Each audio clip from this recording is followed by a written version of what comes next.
Welcome to our next session, Leadership Skills for Non-Supervisors. My name is Candace Thorson, and I'm Managing Editor at GovLoop. If you just came from our keynote lunch, I hope you had a chance to get something to eat quickly and to stretch your legs a little bit, because we have some really great content this afternoon, and that way, want to ensure that you're ready. So in this session, supervisors aren't the only people who lead a team. Each individual contributor has the power to lead.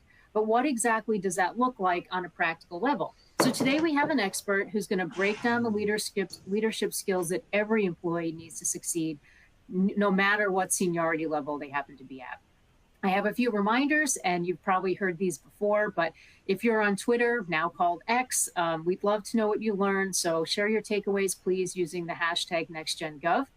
If you look on the right-hand side of your console, you'll see that we have great additional resources for you to download, including the PowerPoint presentation you're about to see. So make sure to check them out. If you have technical problems, which we hope you don't, but if you do, just put a message in the Q&A tab, and Julia, my colleague, will help you out.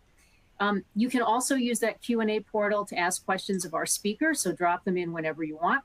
We have an open chat available, and that lets you talk among your fellow attendees, so feel free to do that. Don't be shy.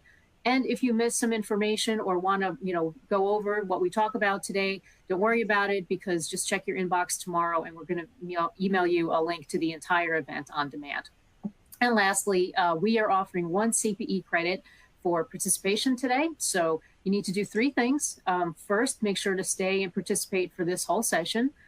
Then take all the polls. And then after that, fill out the post-event CPE evaluation form. And you can find that form in the resource module on the console, or you can go back to the resource center in the main environment. And we will email you your CPE once we confirm that you've met all the requirements. So all that housekeeping is done. I want to introduce our speaker to you. Joining us is David Nordel, who's a leadership coach. And I thank you for being here, Dave. I'll hand it over to you now. Oh, hey, thanks. Thanks, Candace.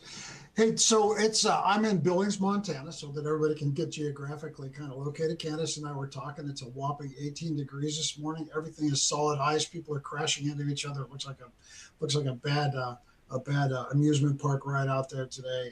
And we're going to get our first snow of the year here, up to about 6 inches. So in Montana, we actually get excited about that stuff. So hey, get ready to sit down and go for a little bit of a ride. This may not be what you expected, but I think that you're going to get a lot out of this. So I'm going to tell you a little bit about my journey of being a leader in non-supervisor roles, and kind of how I found my path all the way up to what I expected from people that were in non-supervisor roles when I was leading large numbers of people. So a little bit about me. You can see me on the right. That is my military time, and there's a lot of it. I did 30 years of active service.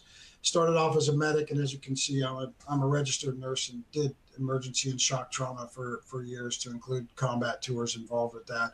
And my master's degree is in emergency and disaster management, and that I'm the guy that tells you which way to drive when the hurricane's coming. So my post-retirement experience takes me through a lot of government, city and state and federal government work, especially in an advisory capacity. So I feel where all of you are kind of at, and where you're coming from. And then on the bottom, the company is MaxFab Consulting. You don't get that talk today, but I'm MaxFab every day, and that's just about my attitude, and the attitude that I choose to have going forward. And you're going to see a little bit of that flavor in what we talk about today, because really attitude is everything, and how you approach leadership, especially first lead thyself. Self-leadership is super important, because not every day is going to be a good day, but we get to choose how we approach that. So yeah, Candace, you want to go to the next slide? So great leaders start off as great followers. Now that seems pretty cliche. Yeah, okay, you got to learn to follow before you can lead, and those type of things. But it's really about growth. And I'll give you a personal story. My first assignment in the Air Force, I was in Spain, and I was working in an emergency room, and I was an airman. I didn't supervise anybody, and I wasn't in charge of anything. And I started to look around, and I thought, this is where I want to be.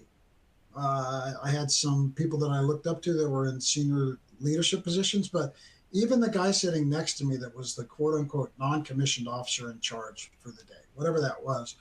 And I looked at those people and I really admired some people. I thought, man, I like being around him or her and how they interact with me and the way they demonstrate themselves. And I felt compelled to kind of follow them.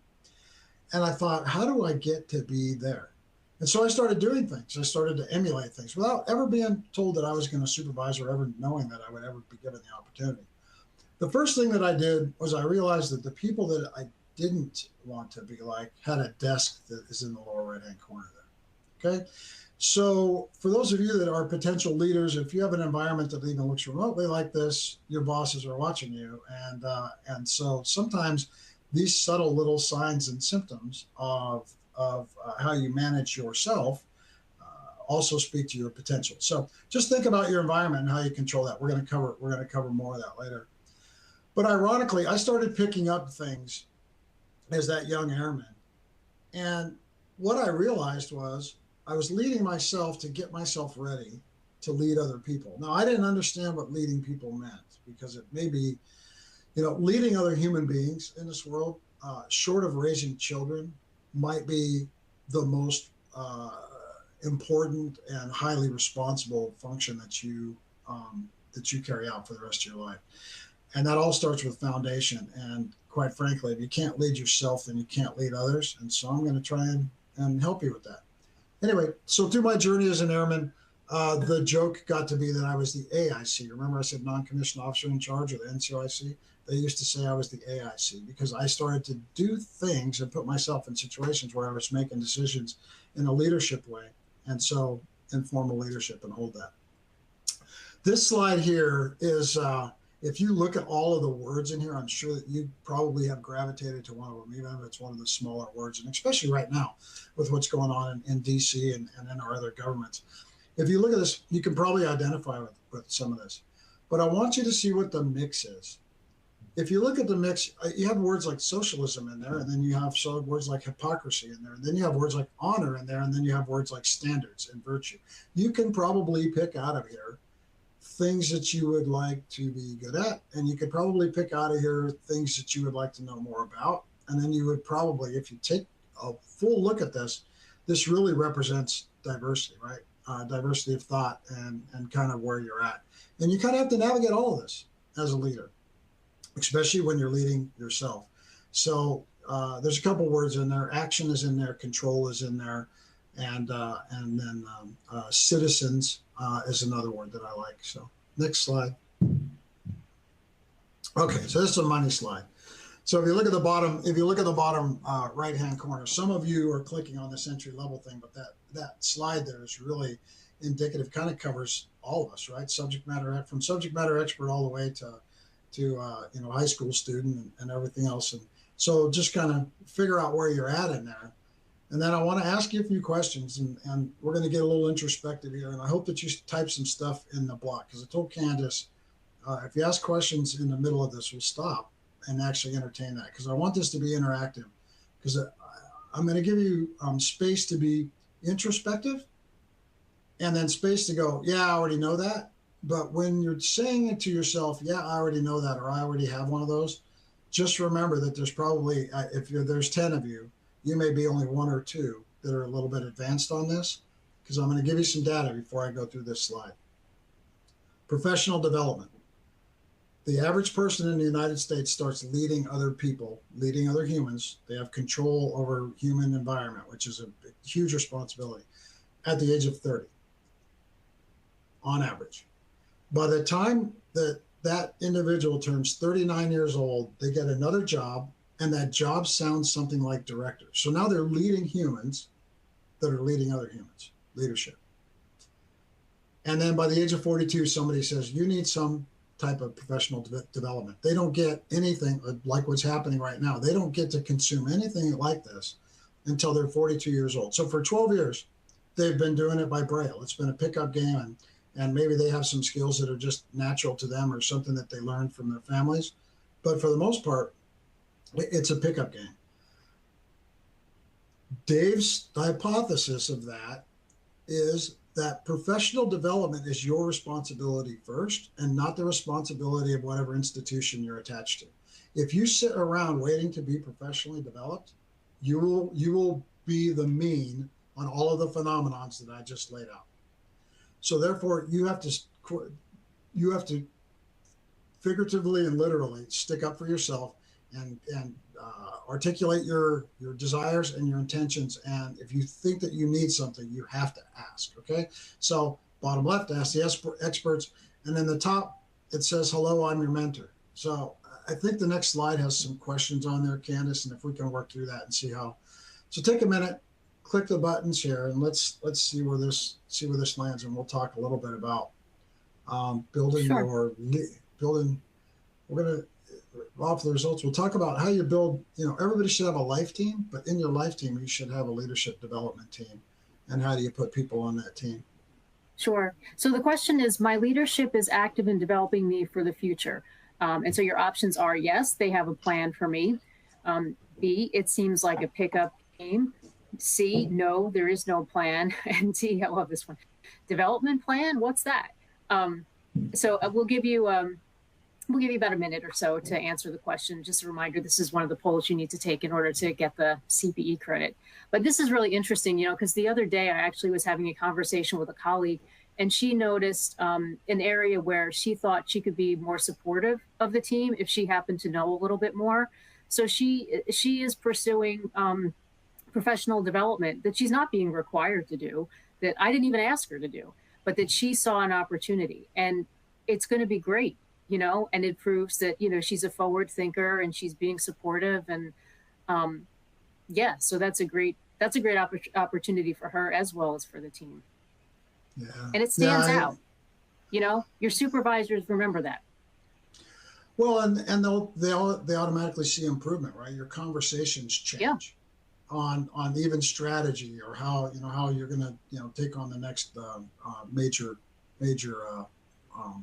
endeavor in an institution. They automatically become a better part of the team because they've been developed. Right. Yeah. Okay, I'll pull up the results now. Sure. It seems like a pickup game, so you're right. Yeah.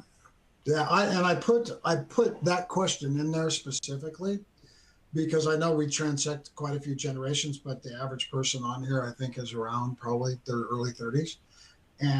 And so, yeah, it seems like a pickup game. And it probably is water cooler talk at some point in time. So let's change that. Let's get the 42 plus 23 plus 5. Let's take all that, which is about 3/4 of that, right? About 75%. Let's get the 75% into the, yes, they have a plan for me. And how that starts with you. So if you want to go to the next slide, we'll do, what do we do about these leadership courses? I don't know. What do you think? Is there anyone we could ask? So for your notepad, for those of you that are tied to taking notes during these things, or typing on your phone, or however you want to do that. The first note I'd ask you to take, and I want you to think about, and I hope that we get some questions here at the end on this, is who has the resources that I need to be developed, and who has the answers to those questions. And if you know who that is, write their name down on that piece of paper. And then my question to you is, why haven't you had the conversation already? What is precluding you from doing that? I'm going to give you some examples. There are 3 layers removed in your chain of command, in your organizational thing, right? So there are 3 layers removed, so you don't have access to them. You think you don't have access to them. That's probably number one. The second thing is that we're all motivated by fear and pain, unfortunately. And if you're fearful, if you're just not that type of person that takes this on and says, you know what, I'm just going to put myself out there and do this. And you just kind of let, you hope through osmosis that something happens to fulfill this need. You're probably going to be on the outside looking in. So you're going to have to challenge yourself a little bit. This is why you have to lead yourself. You have to challenge yourself a little bit to find that person and get some of their time.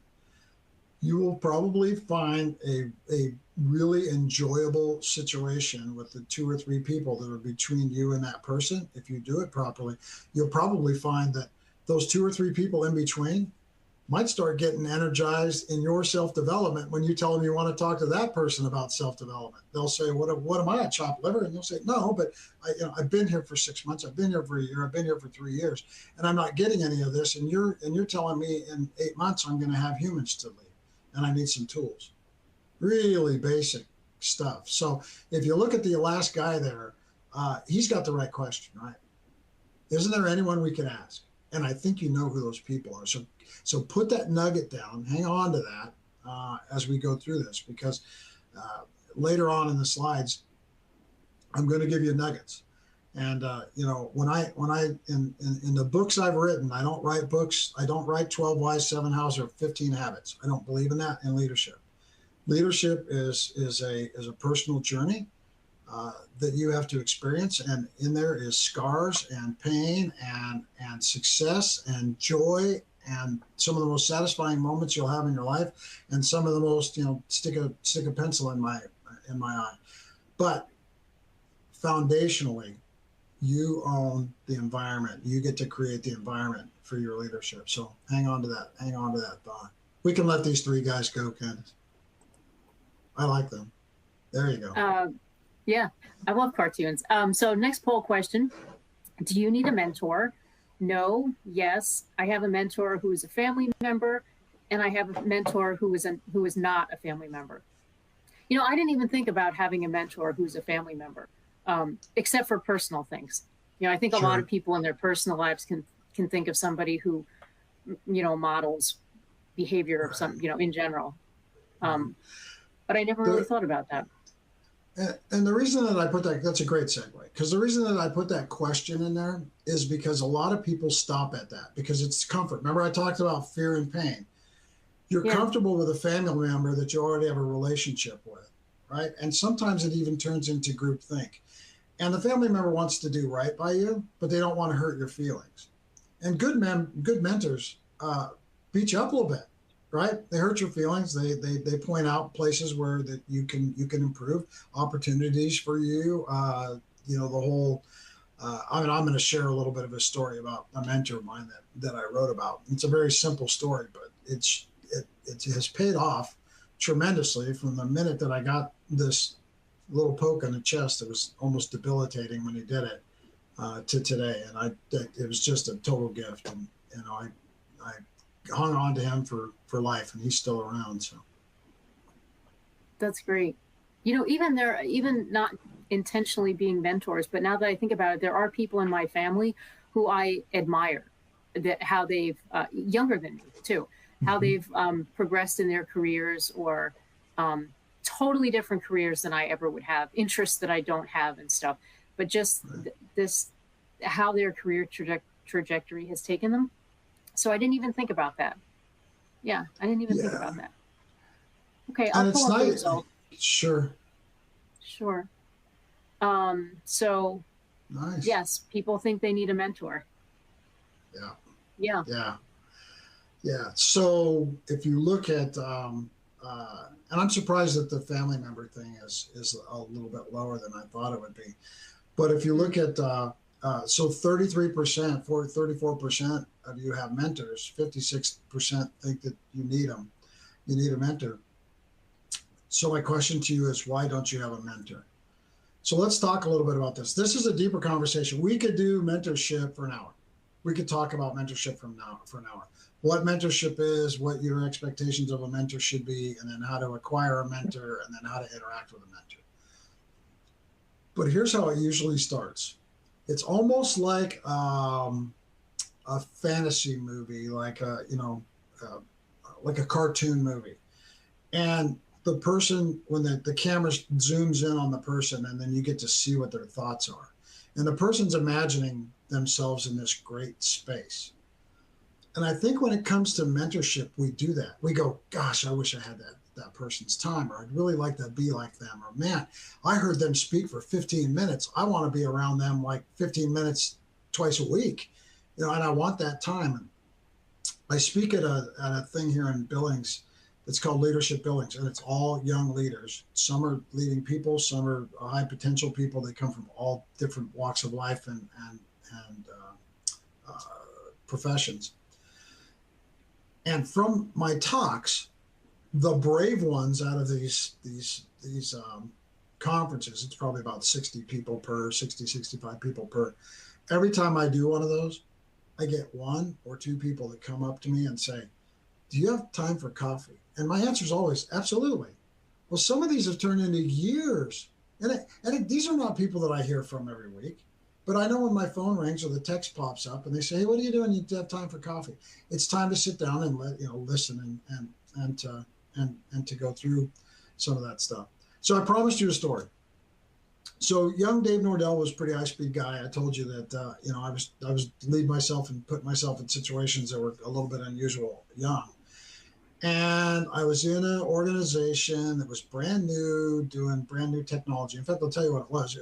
I was one of the first 100 people that started the drone program for the United States Air Force. So if you think about where UAVs and drones and all that stuff have grown to now, I was out in the desert putting it all together before we even knew what we were going to do with all of them. And so that requires a lot of building, right? A lot of strategy and a lot of building and creativity. And I had figured some things out. I was pretty good at what I was doing on the medical side of that. And I was in a room one time and I was laying it down, and I laid the whole thing down, probably brilliantly with a lot of passion. And I was walking back with my boss, and he said to me, he just looked at me and he goes, you're a really smart guy. And I said, well, thanks. And I'm, my chest is all puffed up, and he goes, and you'd be a lot smarter if you'd learn to shut your mouth. And it just was like a dagger through my chest, right? And I'm like, huh? And he goes, listen, as smart as you are, there's other people in the room that are actually smarter, or they have something to offer to make it better, and you're not giving them a chance. That is the most valuable mentorship you'll ever get. Mentors are responsible for keeping you pumped up and excited and encouraging you, but they're also responsible for your growth. And so sometimes to grow, you got to break the soil a little bit. You got to crack the top of the soil so you can get out there and do what you need to do. So when you're looking for a mentor, that's why family member mentors are great. They're always going to be supportive. They are going to probably give you process that is successful, which is great. But your personal development, your personal growth, especially in the leadership space, is going to require a mentor or mentors. And as you grow and you get, the job you're in today, most of you, the job you're in today will not be the job that you retire from. And so when you think about that, you may need a new mentor when you get into a new job, or maybe your mentor is transportable, but you need that person and another mentor. And so don't be shy. There's another one for your notebook now, because there should be another name attached to this. If I could have a mentor today, I would want it to be, and write the name down, and then I want you to think about how you're going to close the gap. And if that's just that you're a little bit nervous to go ask because you think that they might say no, in my experience, most people, when they're asked to do some level of mentorship, always say yes. And if they are too busy to take you on at maybe the level you need, they have other people that can fill your need, and you just don't know. So this is the challenging part. Remember that the title of this is Lead Thyself. And so I'm not going to let any of you off the hook as to what your role is in your leadership development, because we're going to talk about informal leadership and informal leaders. And some of you are already doing it.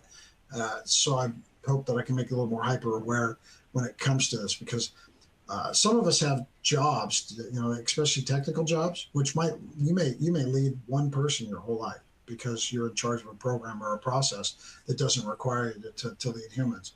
Others you're in jobs where, if you're truly successful and get where you want to be, you may have hundreds of people underneath you.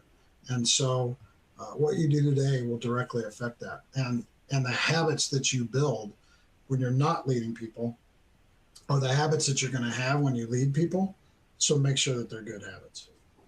So I have a quick question before we move on, but you talked about having a mentor. So is it as simple as just maybe like do you have to officially ask somebody, would you be my mentor? Or can you just start a casual conversation like you Mhm. mentioned and just call someone and say, hey, do you have time for coffee? And then Mhm. do it more naturally so that Mhm. it's like it's obvious the person becomes your mentor, but you don't necessarily have to say, hey, you want to be my mentor? Which I Yeah. think people probably feel awkward about. A lot of people do. Yeah. I would.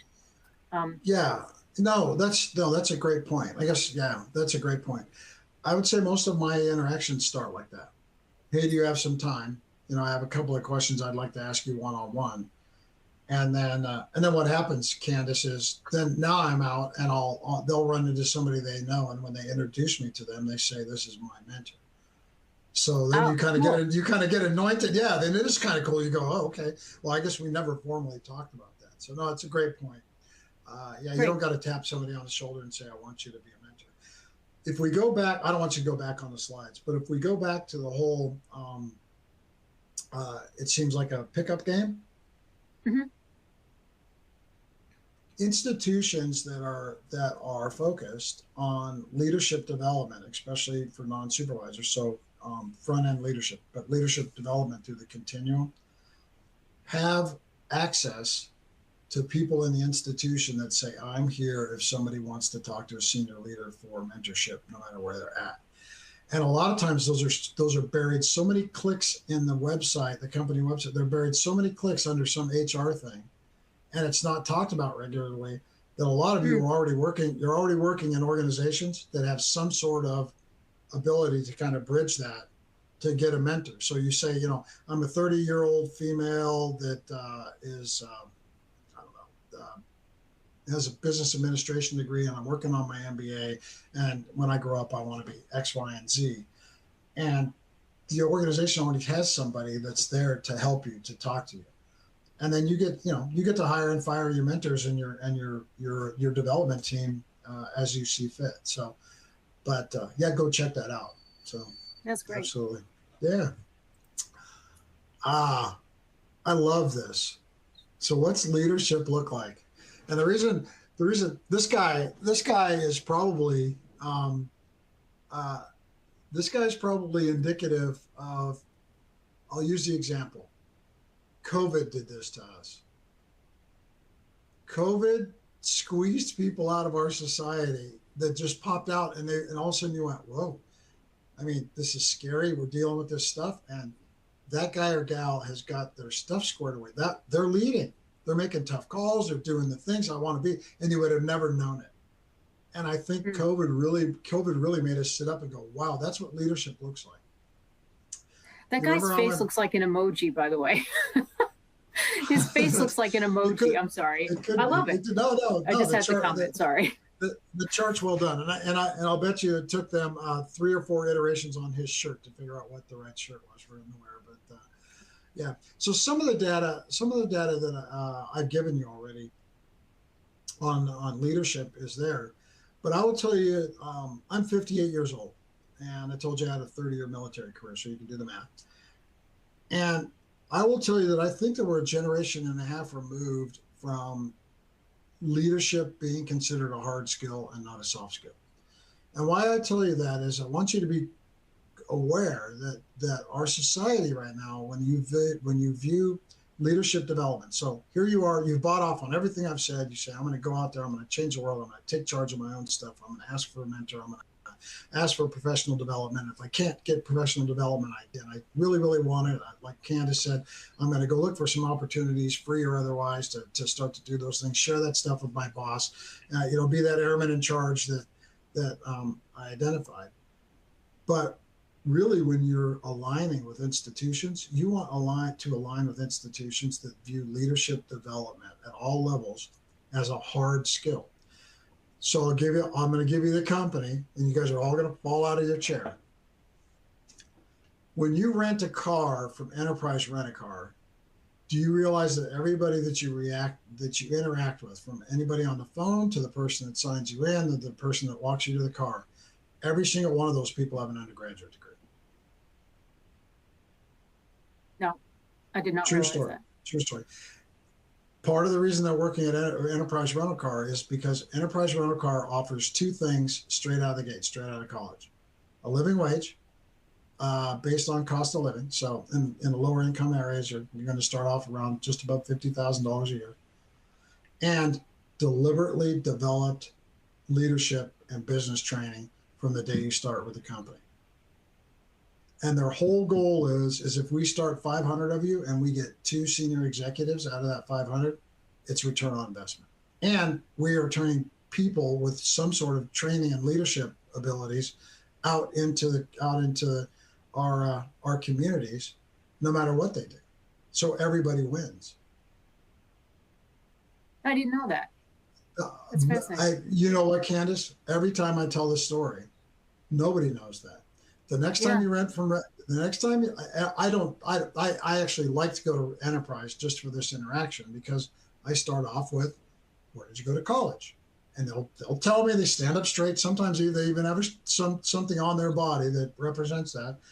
What's your degree in? And they say X, Y, and Z. And I say, what do you want to do? And then why are you here? And it's amazing. And they've got a smile on their face. They're better at renting cars to people and customer service. They have a smile on their face because this opportunity is there. So the other data piece is, go ahead. Oh, no, I was just going to say, I don't mean to interrupt, but there's a question that came in about how, mentorships and the idea of getting grabbing a coffee. So much has changed in the virtual world since we're hybrid. And so it's harder to ask somebody virtually, a potential mentor, hey, you want to grab a virtual coffee, basically. So do you have any tips for initiating like a virtual coffee chat, which can be kind of awkward, to be honest? Sure. I would do this and keep it brief. So brevity is important in this.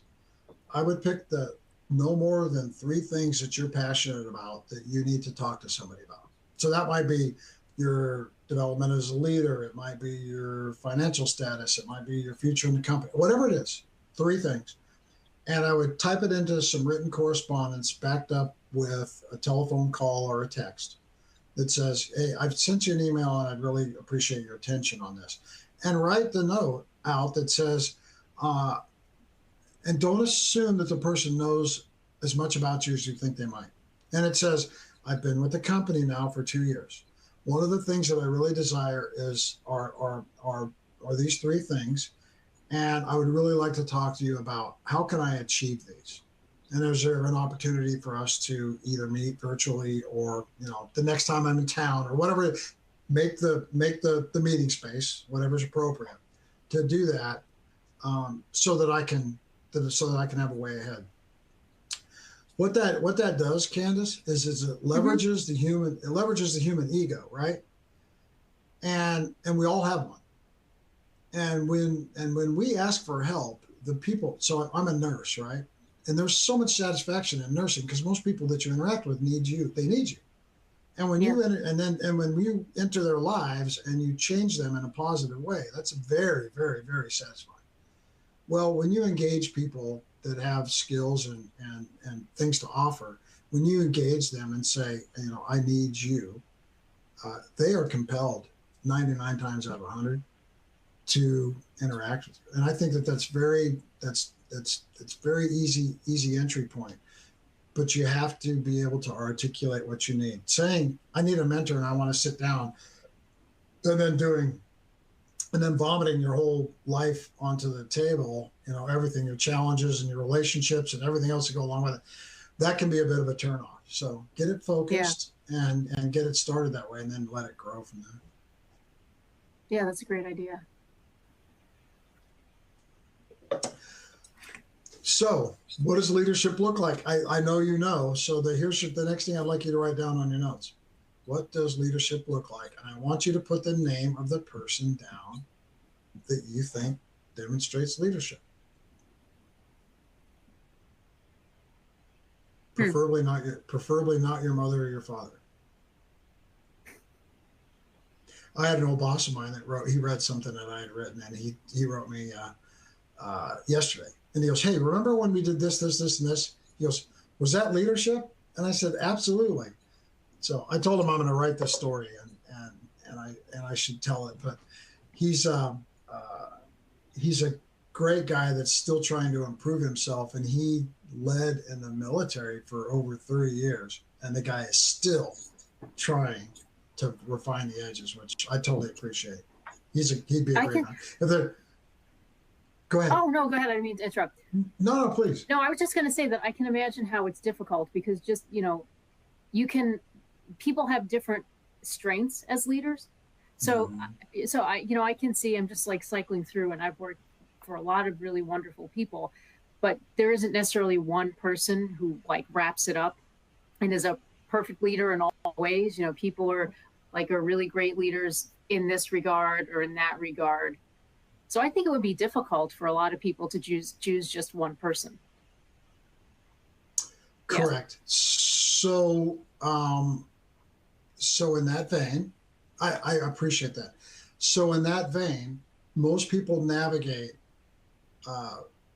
through mentors, right? Not discarding a mentor, but less interaction with the mentor, based on their need, where they're at, right? And so if you're starting off as a new leader, you may be looking a level or two above you at somebody that you admire that has kind of got some figurative scars on them and that type of thing, and that might be where you start. But if you're into your personal your personal life, even beyond your work life and those type of things, yeah, those people are a little bit different. And you're right, not every leader fits in every box, and that's why when I speak to 65 people, that's why I don't have 65 people running up to me with their business cards saying I want to have coffee. I get 2 or 3 out of that one have the courage and are interested in developing themselves, right, to make that interaction. I'd say for every 3, there's probably 6 that wish that they could do the same, but they just never get to that point. Yeah. So they're interchangeable. But the reason I want people to write down one name is because where they're at, where most everybody on here in their developmental cycle is, where they're at, or where you all are at, excuse me, you're probably looking for a thing right now. There's probably a gap. There's a reason why you picked this seminar to come to, and there's probably a gap, and you're looking for a thing. And so the name that you're writing down is probably corollary to filling the gap for that thing. And so it's a great place to start. Yeah. So next slide. Next slide. Yeah, there you go. Oh, so next question. Do you have a personal professional development plan? And so, yes, my boss knows my desires. Yes, but it's only in my head. No, but I have asked for help to develop one. And no, I just need help. That's interesting. What would your answer? What would your answer? What would young Candace's answer have been? Oh gosh, young Candace had different iterations of her career. I think more. Well, I think it was half. I think it was half in my head, and half my boss, whoever it was, knew what I wanted to do. But I never had anything official, so yeah. I don't think that was a very. I mean, I don't think that's a very good answer. I don't think I did. Maybe I didn't do it right. I don't think that there's a right and a wrong. Actually, I think that what you just described is probably where most people are at. They share with their boss some things, but they don't share with their boss everything. Could you imagine? I know people today. I know a 23-year-old young man who has got some crazy skills, and I won't tell you what he does because I have no idea who's on him. He's got some crazy skills. He's 23 years old. He already thinks that he should be the CEO. And he's already looking that way. And he uses me for a couple of things here and there for conversations. But I bet that guy's got 25 mentors. But he just says, hey, I'm putting you on for coffee, or he likes to play golf, so he'll sign you up for golf. I mean, he says, I'm just going to do that. And sometimes it'll start off with a little bit of, what he does in his work.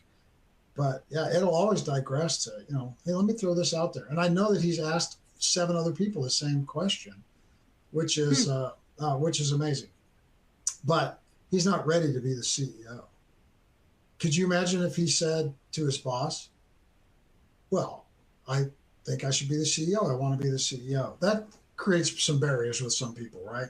So to your Yeah. point of some of it was in your head and some of it your boss knew, Yeah. we're a little bit tentative. That's why most people need to write it down, and probably 3, 4, or 5 times. Write it down, where you're at, what you need today, what you need in the short-term future. When I say short-term future, that's 1 to 5 years, and what you need from 5 years through the end of the end of the race, professionally at least.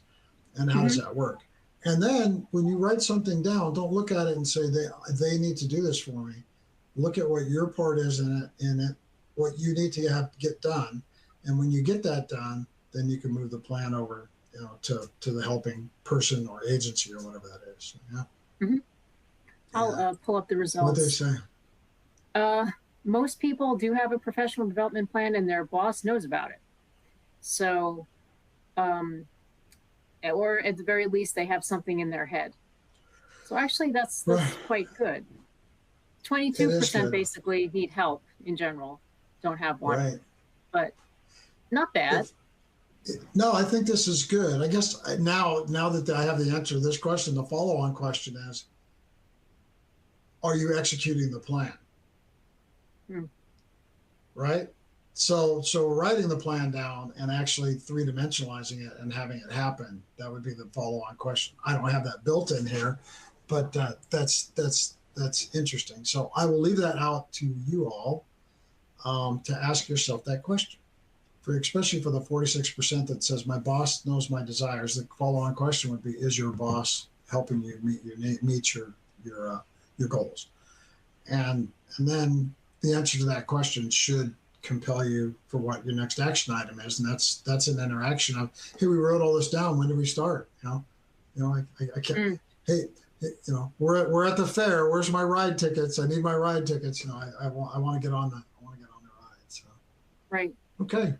Good. All right. So on the left is some things for you to think about. Very basic words, but all of those words are very important to learning leadership skills, especially at non-supervisor level. What is on your right is your network. Your network is your net worth. You have more power in your peers than you will have in a relationship with somebody that's superior, especially when you're getting ready to lead other humans. Build your network early, build it large, and keep good notes, because somebody you meet today is going to pay off 3 or 4 years down the line. So you need to expose yourself to other things other than in your stovepipe of where you work. So your network is your net worth. Okay, next slide. All right, so we're going to go through these. This may be a slide that you want to keep. Some of this stuff is right out of my book, right out of the last page of each chapter are these one-liners.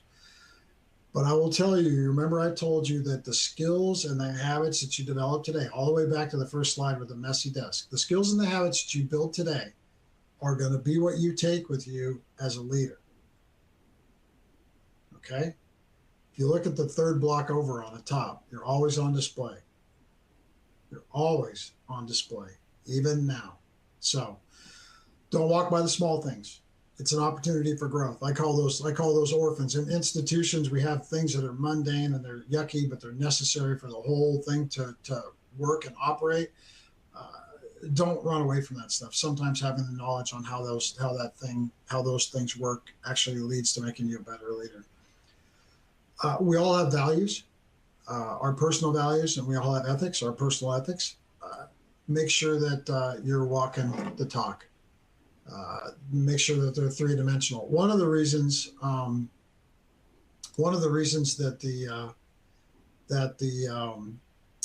people will leave organizations is values misalignment. So as you transition from a non-supervising leader, right, you're developing yourself, to leading humans, remember that now you are directly in the chain of retention. And when people look at their leader and their leaders don't demonstrate values appropriately, or especially company values, you write them on the wall, but you don't do them, Values misalignment will make people get on Indeed and start looking for a new job that day, that minute, as a matter of fact. So you're very important to that. So, but remember, I'm talking about habits. So you don't start doing this stuff the day somebody says, "Here's your human to supervise." You have to start doing that right now. You're always on display. We talked about you can learn from everyone. So it doesn't matter what's on people's name badges. If there's a flood in your office space, the way to clean that flood up is probably best learned from the janitor. And it doesn't matter if he or she has a high school education or whatever. So interact with everybody and listen, and you'll see some stuff on your listening.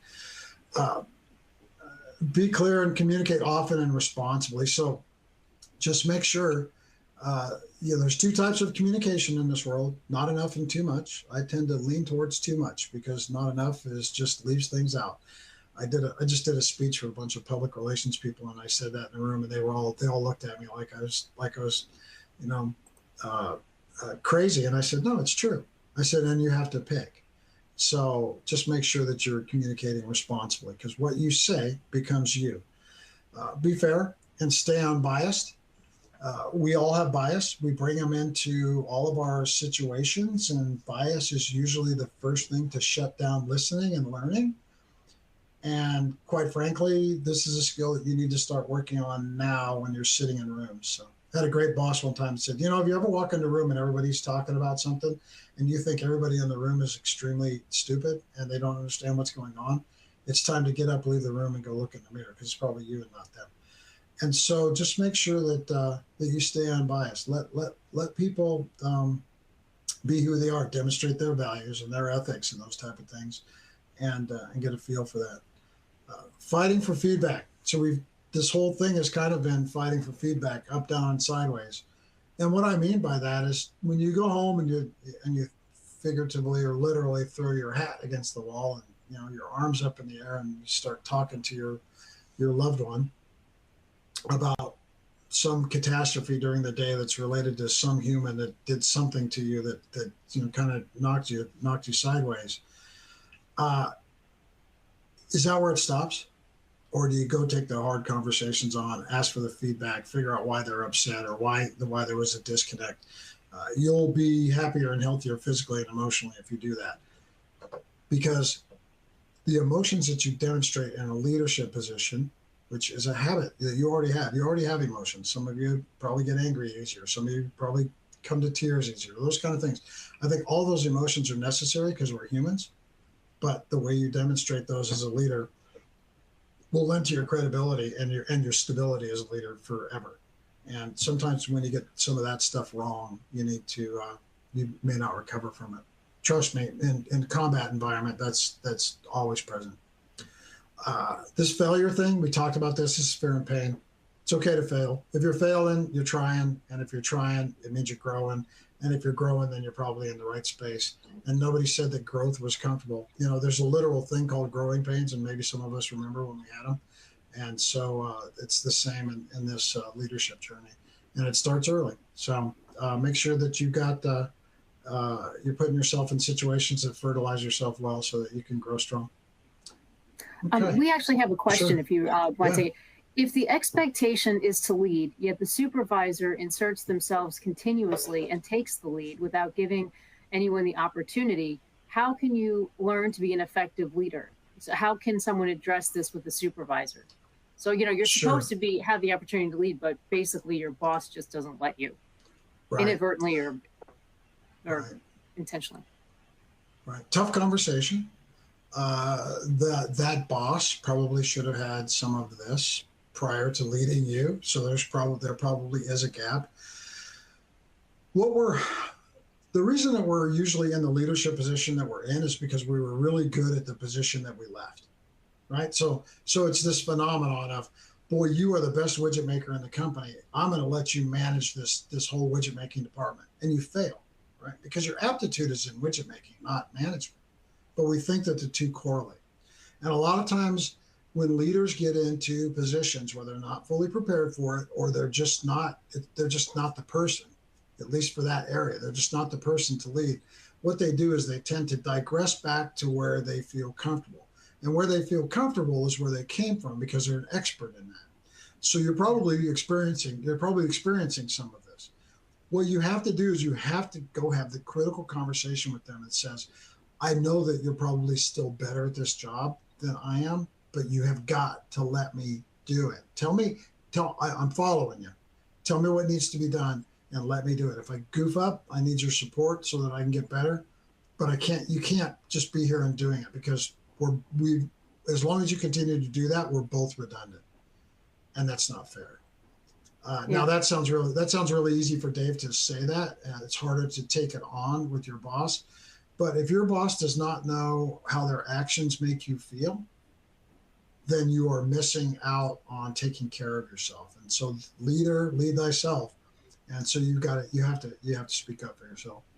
That's a tough thing. Hard. Yeah. That phenomenon is very characteristic, very, very, very characteristic. And it's because of this thing that I talk about, leadership development, delivered development. That person may not have that problem if they had the right mentorship and maybe some formality to their leadership development versus it just being, here's the job and here's what you do. Yeah. Okay. Yeah. Next slide. Navigate uncertainty. So educate yourself, get your hands on everything you can. There's so much stuff that's out there that's free, and don't think that just because it's a publication's talking about something that's lateral to you, you shouldn't read it. Knowing a little bit about other people's stuff gives you credibility, and it also gives you opportunities to maybe work in places you never thought you could work, which is awesome. Maintain your boundaries. So your energy is finite.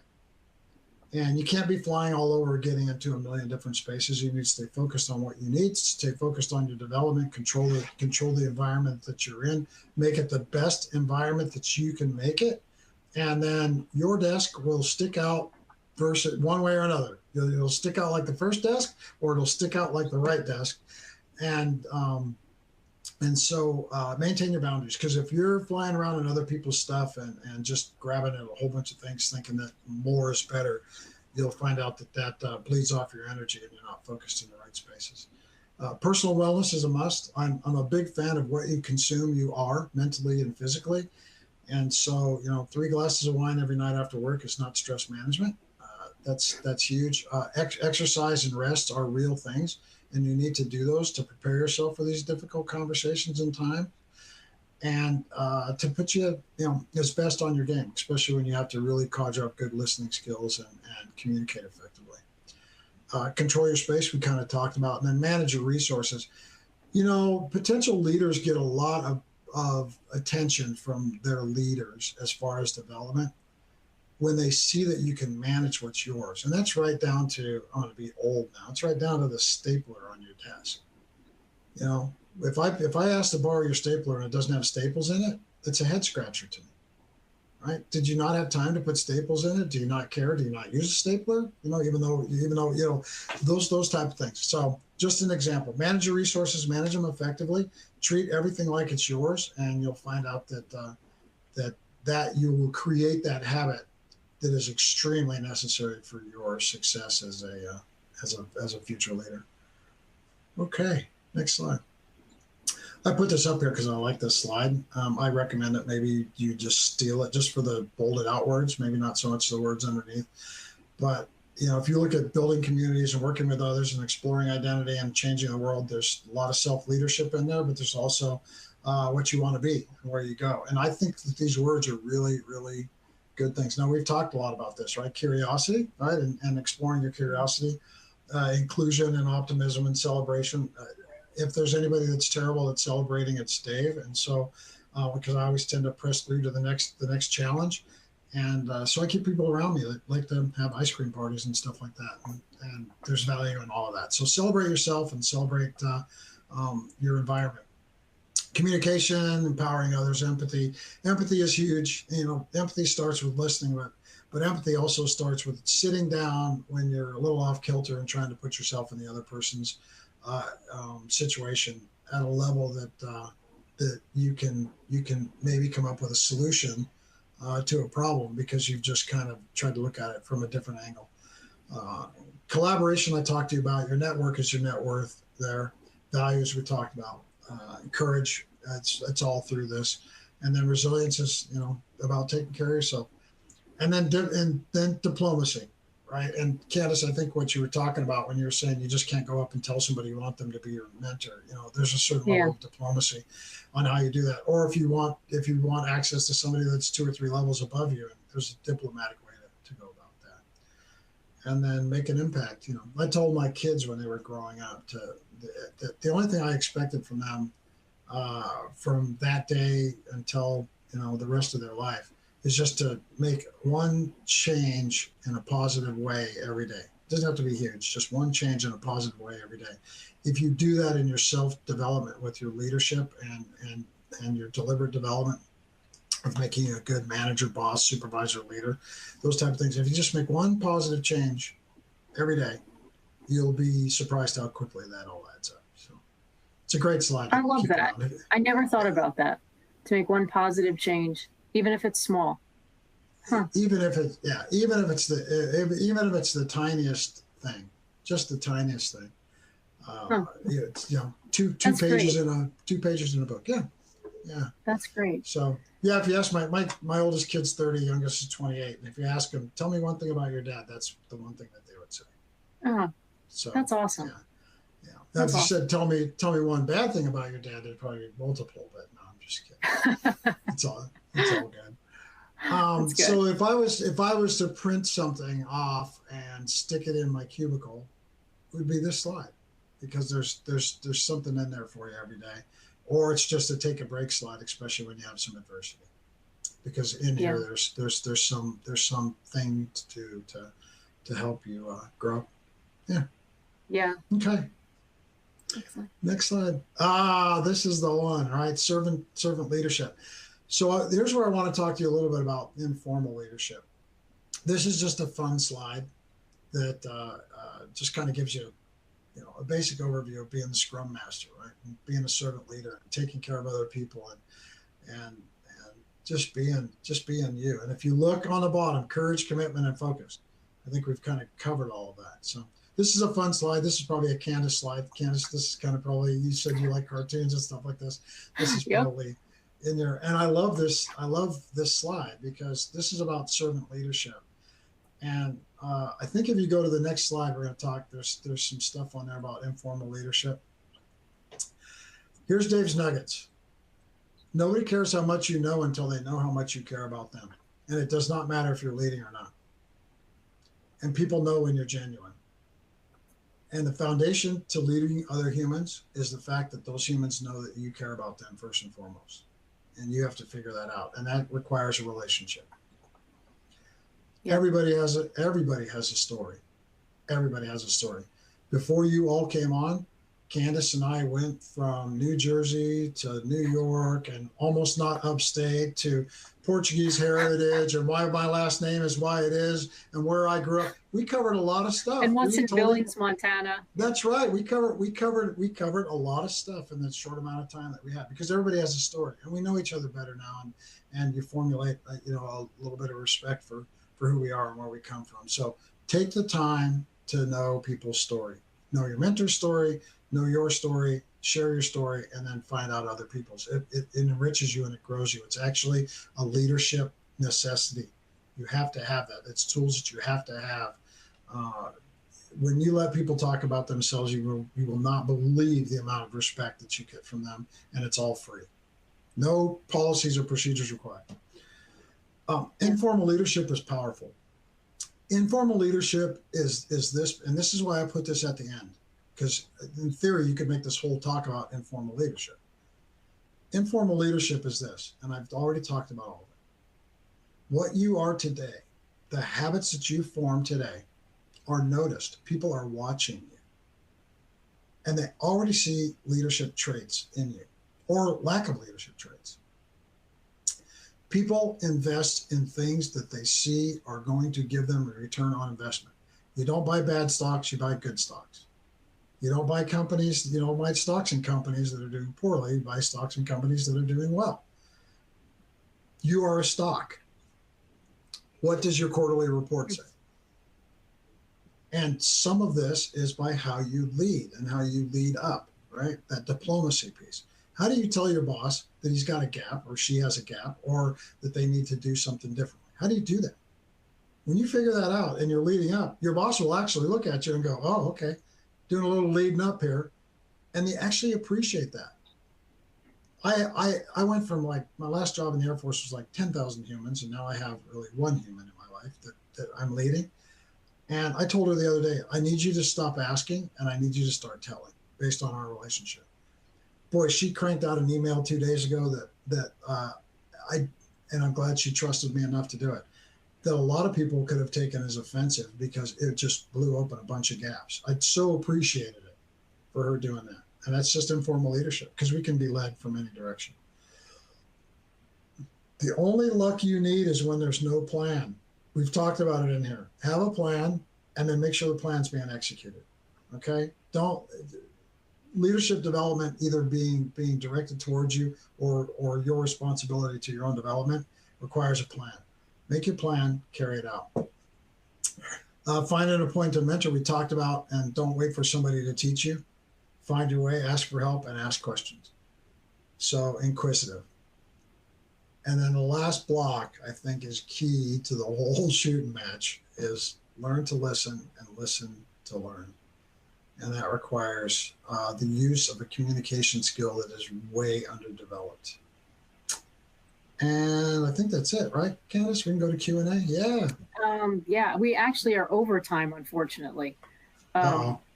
Which I'm sorry. I really am sorry about that because we got some questions I would have loved to. But I know I am going to go back and I am going to study some of the slides that you have here because I think they're great nuggets. So just as a reminder to everybody, if you want to spend a little more time with some of Dave's slides, you can just download the slides on the bottom of the console here, or you can just go back to the main environment and there's an option for NextGen slides, and you can download Dave's slides if you just want to spend a little bit more time with the nuggets and read some of the smaller print. But I really want to thank you, Dave. This was really interesting, and some of the things you said in particular really stuck with me. So I hope they did for everybody as well. I just want to thank also our 2023 NextGen Partner Alliance because they helped put on today's NextGen Summit. And also just a few quick reminders before we log off. Don't forget to fill out your CP evaluation form to get your credit. So you can, like I said, you can do that here, or you can go back to the main conference area. And we also have the exhibit hall that you can check out if you haven't already. And lastly, our closing keynotes are going to start at 3 p.m. Eastern time. So you can access those by going back to the conference hall and the main environment. So I want to thank you so much again. Thank you, Dave. And I hope all of you have a great rest of your day, and see you at 3. Bye-bye. Thanks, everybody. Bye-bye.